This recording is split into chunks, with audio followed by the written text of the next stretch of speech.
salaf salihin meletakkan wasiat di bawah bantalnya, letak macam ni. Bila mana tengok sini, wasiat dia. Artinya apa? Ingat mungkin ini tidur yang terakhir. Apa agaknya yang bermain dalam hati seseorang kalau menyadari kalau tidurnya ini tidur yang terakhir. Penuh dengan harapan, penuh dengan doa, penuh dengan insaf, penuh dengan niat, penuh dengan agar supaya Allah menerima dirinya sebagai hamba yang dimaafkan, dimasukkan syurga Allah. Dan harapan inilah yang menjadi sebab untuk menarik rahmat Allah Subhanahu wa ta'ala.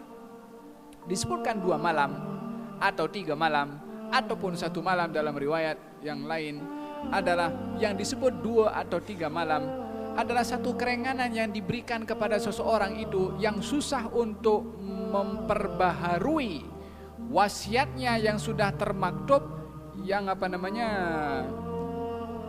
khususnya berkaitan dengan harta. Meletakkan wasiat itu hukumnya sunnah, akan menjadi wajib bila mana terkait hutang piutang kepada orang lain. Tapi kalau tak ada hutang kepada orang lain, hartanya ada disimpan, maka tulis wasiatnya adalah sunnah. Tapi akan menjadi wajib kalau dia ada hutang kepada orang lain. Sebab hutang kepada orang lain wajib untuk dibayar. Dan kalau di sekelilingnya ahli waris tak tahu kalau dirinya punya hutang karena tidak diberitahu, yang akan bertanggung jawab adalah orang yang punya hutang itu.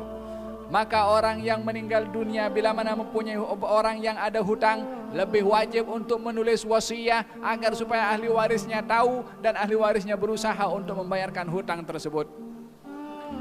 Ma haqqum ri'in muslimin, tidak sepatutnya bagi seorang muslim dan hak seorang muslim bila mana lalu kepadanya 2 malam, maka hendaklah meletakkan wasiatnya maktubun atau maktubatun indahu, tertulis di sampingnya, di sisinya.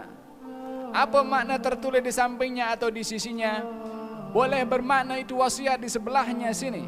Boleh dimaknai adalah wasiat itu diletakkan di tempat yang ahli waris boleh tahu tempat di mana wasiat tersebut. Jangan disimpan di tempat yang ahli waris tak tahu.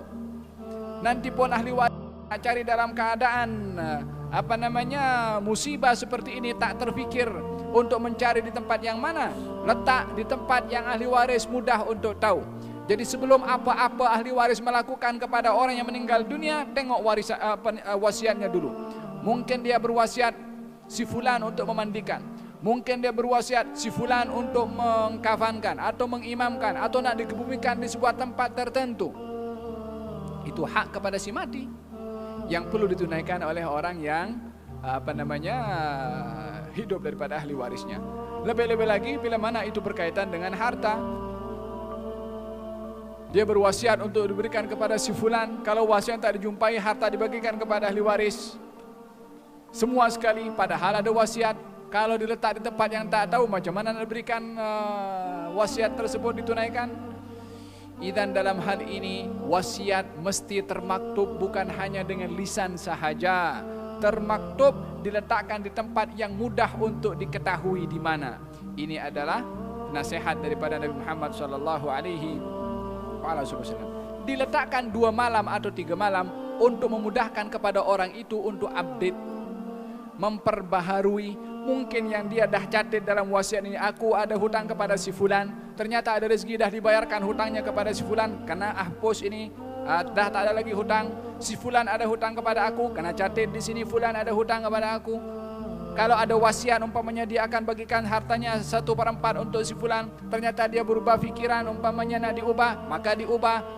Walhasil, hendaklah seseorang itu memperhatikan kepada wasiatnya dan termaktub di sampingnya atau diletakkan di tempat yang mudah untuk dijangkau.